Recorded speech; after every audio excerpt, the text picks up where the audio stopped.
Salut les gens, vous savez l'heure qu'il est? C'est l'heure des favoris du mois de novembre déjà. Comme d'habitude, je mélange les genres et je commence par un favori de beauté qui est ce petit bidule. C'est une éponge pour appliquer le fond de teint de chez Real Techniques. Ça fait un moment que je l'ai et que je l'utilise et je me suis rendu compte qu'en fait je ne vous en avais jamais parlé dans une vidéo de favoris, bon sang est-ce possible. Et pourtant c'est un de mes accessoires favoris de maquillage. En fait ça permet, ces éponges, toutes ces éponges là, permettent une application de fond de teint de manière très diffuse, très naturelle et très pratique aussi. Peut-être que vous savez pas comment ça marche, et bien tout simplement c'est une éponge que l'on va passer sous l'eau et bien l'essorer ensuite après. Et du coup, elle est légèrement humide. Et en fait, après, on met le fond de teint sur sa main, hop hop hop, et puis hop hop hop hop hop hop hop hop hop. Et ce genre d'outil, c'est ce qui donne le plus joli fini, je trouve, en termes de fond de teint. On peut prendre un fond de teint vraiment couvrant à la base et se retrouver avec quelque chose de super joli, de quasiment invisible sur la peau. Dans ma collection, j'en ai pas 12 000, donc je pourrais pas vous dire si elle est mieux que le Beauty Blender, ou moins bien, ou que celle de Kiko, ou je ne sais quoi. J'ai acheté celle-ci en premier et j'en étais tellement contente que j'ai jamais voulu en acheter une autre. Récemment j'ai eu l'occasion de tester celle de la marque 1 que j'ai trouvée vraiment abominable. Rien à voir avec celle-ci. Donc celle-ci est en fait particulièrement hyper douce et là je l'ai mouillée pour que vous voyez à quel point elle est genre malléable, vous en faites ce que vous voulez quoi. Et c'est ça qu'on veut dans une éponge de ce style. La particularité de celle-ci c'est qu'elle a un côté un petit peu plat comme ça qui en fait je trouve est super pratique parce que hop moi je la prends comme ça, je prends le côté plat et puis j'applique en tapotant avec le côté plat et du coup il y a une grande surface qui est en contact avec la peau contrairement à quelque chose d'arrondi et du coup je trouve que l'application est rapide. Selon moi elle est vraiment super, elle n'est pas chère donc si jamais vous vous posiez la question et que vous aviez envie peut-être de vous en acheter une de ce type, ça vaut vraiment le coup d'acheter celle-ci plutôt que de dépenser des 1200 dans un Beauty Blender. Je sais que je n'ai pas testé le Beauty Blender mais vu comme je suis enchantée par ce truc là, je vois vraiment pas pourquoi j'en testerais un autre, ça peut pas être mieux selon moi. Passons à un favori totalement différent et qui ne ressemble pas du tout à ce que je présente sur ma chaîne d'habitude, mais vous allez très vite comprendre. Ce sont ces céréales. Alors, je sais c'est complètement débile de présenter des céréales dans une vidéo de favoris, mais en même temps il fallait quand même que je vous dise, si jamais vous me suivez depuis un moment, vous savez que j'ai un amour incommensurable pour la cannelle. Je n'ai jamais assez de cannelle dans ma vie. J'ai acheté ces céréales en ne sachant pas du tout qu'elles étaient à la cannelle. Et puis en fait, j'ai découvert avec joie et grand bonheur que en fait elles sont à la cannelle. Donc voilà, tout ça pour vous dire que si vous êtes comme moi, que vous adorez la cannelle et qu'en plus vous aimez bien les céréales qui ne sont pas trop sucrées, et ben c'est parfait. Revenons un petit peu à la beauté avec une très belle découverte que j'ai faite ce mois-ci, qui est ce baume nettoyant de la marque Lulu & Boo, qui est une marque bio. En fait j'ai été contactée par la marque Mon Corner B. Enfin la marque, c'est pas une marque en fait, mais c'est un site internet qui commercialise des produits de beauté bio et ils m'ont proposé de tester certains de leurs produits et celui-ci a fait partie de mes choix et alors je suis tellement pas déçue de l'avoir testé, enfin je suis tellement reconnaissante. Je sais que c'est un peu bizarre, genre d'habitude les youtubeuses quand elles font des partenariats elles le cachent un petit peu et tout, mais moi je fais pas très souvent des partenariats les gars, ça me fait plaisir quand on me propose de tester des produits et là en l'occurrence ça me fait super plaisir parce que je suis vraiment tombée complètement amoureuse de ce baume et je vais vous expliquer pourquoi. Déjà le principe du baume nettoyant, si jamais vous ne connaissez pas, on ne sait jamais, et bien c'est tout simplement un truc qui se présente donc sous forme de baume, on l'aura compris. On en prend genre une noisette sur ses doigts, et après on frotte sur le visage directement, genre à sec comme ça par-dessus le maquillage complètement à l'arrache. On frotte et puis ça se liquéfie un petit peu, ça se transforme un peu en huile et en fait ça dissout complètement le maquillage et puis après il n'y a plus qu'à passer un gant de toilette avec de l'eau, bien rincer, éventuellement repasser un coup de nettoyant après si on trouve qu'il y a un résidu, qu'on a peur que ça nous fasse des comédons, etc. Mais après il y a juste un film juste un peu hydratant, enfin pas du tout quelque chose de gloopy, de dégueulasse et il a super bien nettoyé, il a super bien démaquillé, aucun problème, il pique pas les yeux, il est hyper doux, il a une odeur un peu bizarre, en fait c'est à la camomille et souvent les produits bio comme ils ajoutent pas de parfum et des trucs comme ça c'est un peu genre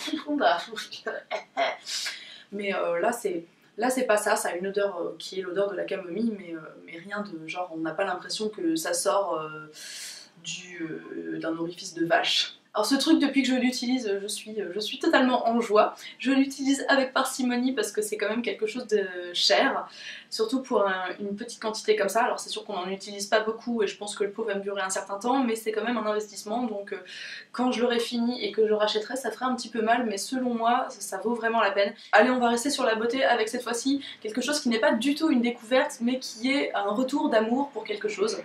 C'est ce truc là. Alors ce truc là, c'est un feutre à sourcils à la base, mais c'est quelque chose que j'utilise pour me faire des taches de rousseur. Si vous me suivez depuis longtemps, ou même depuis pas si longtemps que ça, vous saurez que je me dessine des fausses taches de rousseur, donc à l'aide d'un feutre à sourcils. Si vous ne le savez pas et que vous êtes intéressé de savoir comment je le fais, je vous mettrai un lien vers une vidéo où je vous fais tout le tuto de comment on fait avec toutes les astuces, etc. en détaillé. Ça sera aussi en barre d'infos, car je pense à vous. Si vous êtes sur un iPad et que vous ne pouvez pas cliquer sur l'écran, je pense aussi à vous. Le lien est en barre d'infos. C'est le premier feutre à sourcils que j'ai commencé à utiliser pour me faire des taches de rousseur, quand j'ai décidé d'utiliser un feutre à sourcils au lieu d'un crayon parce que ça tient mieux. Et puis quand j'ai voulu le racheter, quand je l'ai eu terminé, je me suis rendu compte que dans mon Monoprix, ils ne vendaient plus, dans le stand de Rouge Baiser, il n'y avait plus les feutres à sourcils, donc j'étais dans le gros malheur.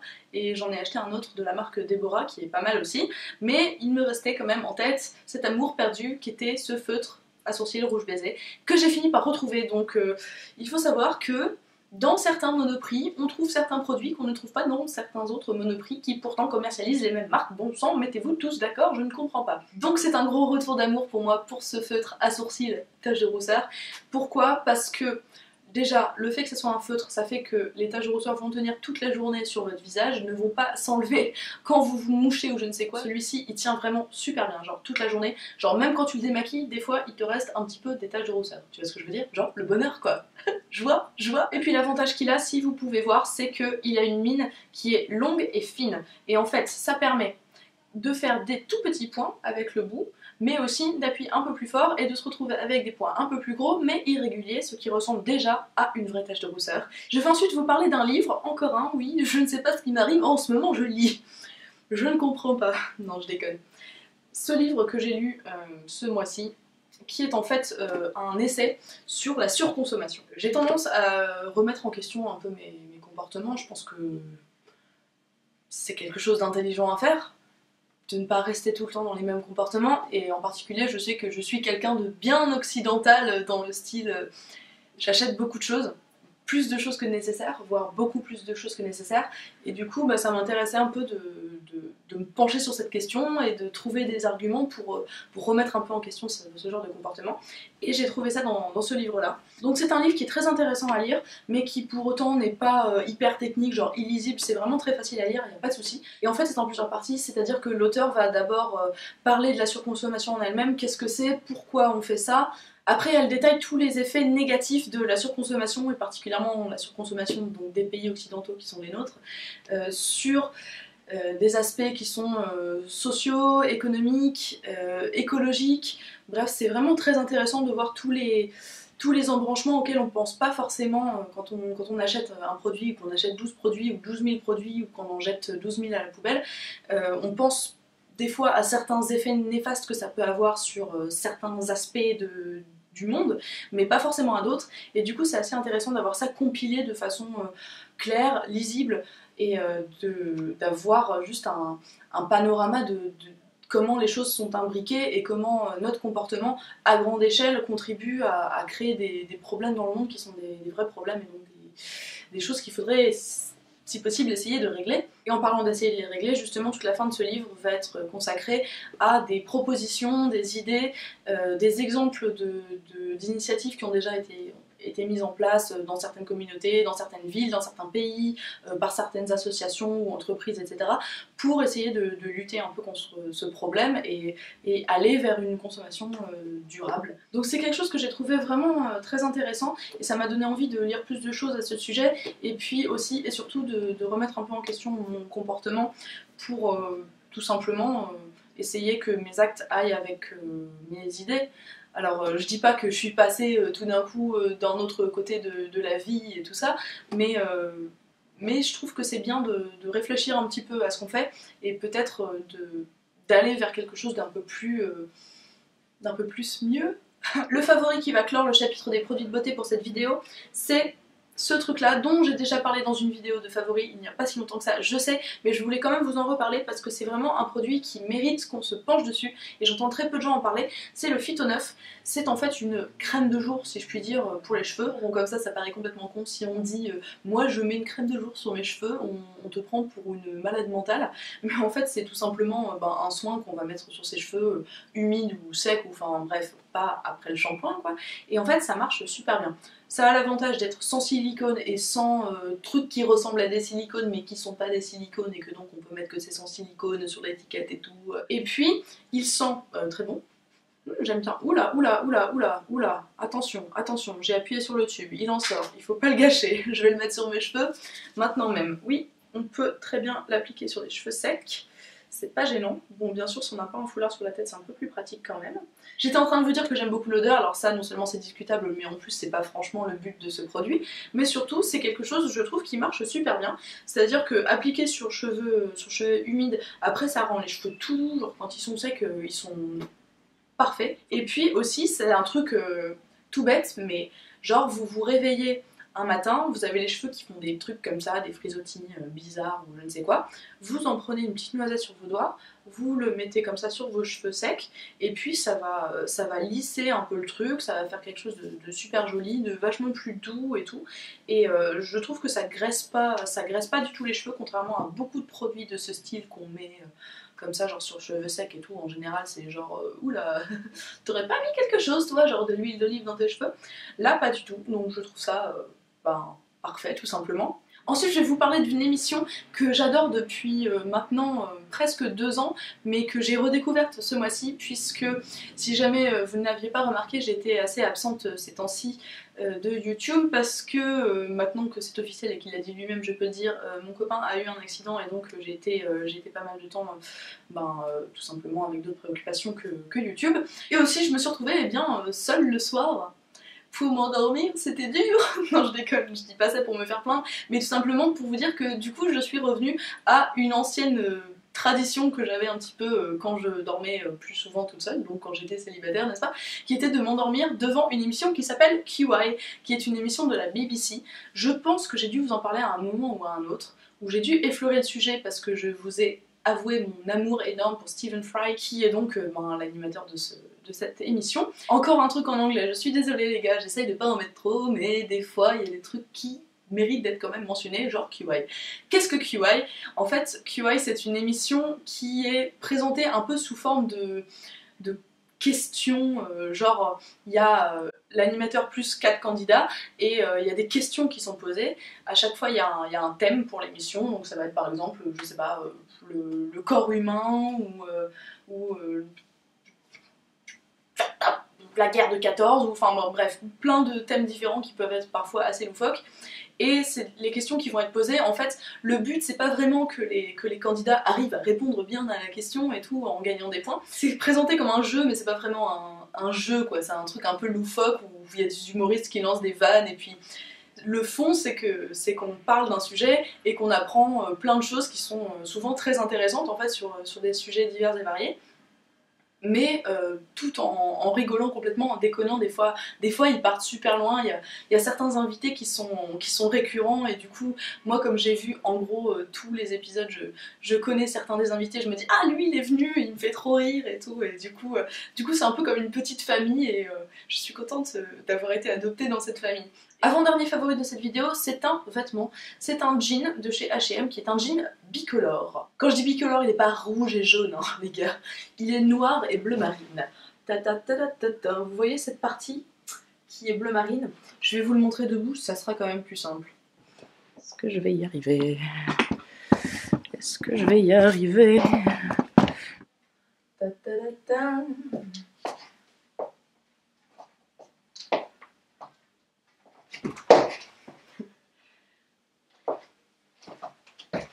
Donc au niveau de la forme, c'est un jean slim tout simple, mais par contre je trouve que ce côté bicolore est particulièrement sympa. Ça ajoute quelque chose d'un peu différent à une forme toute simple de jean, et si bien que quand je suis habillée tout en noir, je peux mettre juste ce jean là et je peux dire attends non n'importe quoi, je peux habiller tout en noir, regarde il y a une petite touche et tout, en plus bleu marine et noir, c'est hyper hype en ce moment. Tu ajoutes à ça le fait qu'il est hyper confortable et qu'il tient super bien et qu'il m'a coûté 20 € à l'achat, tu es très content. Et le dernier favori c'est quelque chose dont j'aurais jamais cru que je vous parlerais un jour en vidéo parce que à la base je croyais que c'était pas du tout mon style. Ce sont les films Hunger Games. Hunger Games. Les gars, franchement si on m'avait dit un jour que je serais là devant ma caméra en train de vous parler de Hunger Games, je vous aurais pas cru parce que je sais pas. En fait, il y avait un truc bizarre qui se passait dans ma tête. J'avais entendu parler évidemment de Hunger Games comme tout le monde, hein, tout simplement. Et pour moi, c'était vraiment un truc genre sympa pour ados, quoi. J'avais aucune intention de ni lire les livres, ni voir les films. J'avais rien contre ça, mais juste, voilà, quoi. C'était pas... ça m'intéressait pas. Et puis mon copain à un moment m'a motivée en me disant non mais tu vas voir et tout c'est bien, et puis bon, on s'ennuyait, du coup j'ai dit bon bah vas-y, comme ça au moins je saurais ce que c'est quoi. Parce qu'il y avait ça aussi, il y avait cette curiosité, c'est-à-dire que... Oula, j'ai un bout de foulard qui se barre. J'espère qu'il ne se barre pas depuis 8 ans et que j'ai l'air complètement idiot. C'est probablement le cas. Je m'énerverai au montage. Mais bon.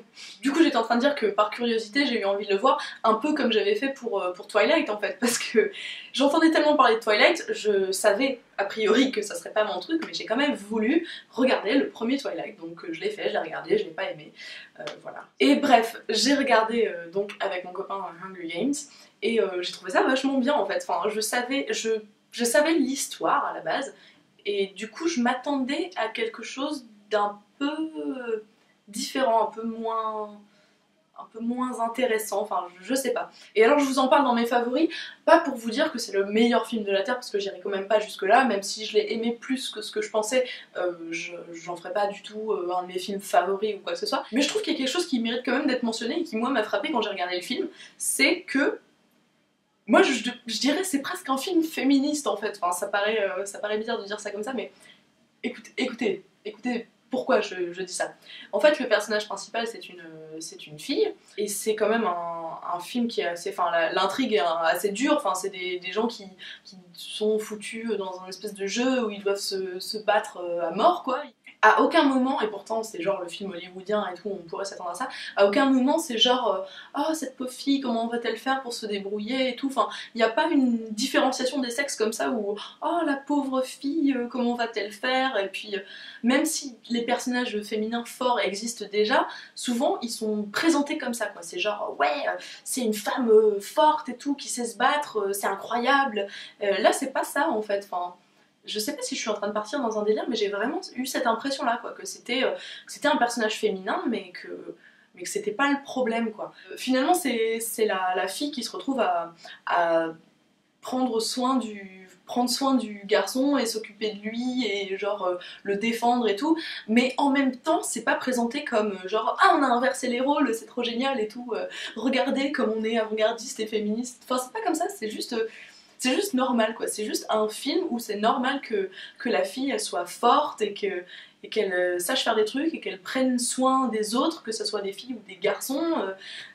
du coup je sais pas, je trouve ça bien, enfin je trouve ça bien d'avoir des films comme ça où particulièrement les jeunes adolescents et adolescentes vont aimer ce film et s'identifier un peu au personnage comme moi je le faisais quand j'avais leur âge, et je trouve ça bien quoi. Moi j'avais pas de personnage comme ça quand j'avais cet âge là, et je pense que j'aurais bien aimé, donc en fait en regardant ce film je crois que je me suis un peu enfin, je suis un peu revenue genre 10 ans en arrière et je me suis dit oui, enfin ça c'est le genre de film qui m'aurait fallu il y a 10 ans et ça aurait été bien quoi.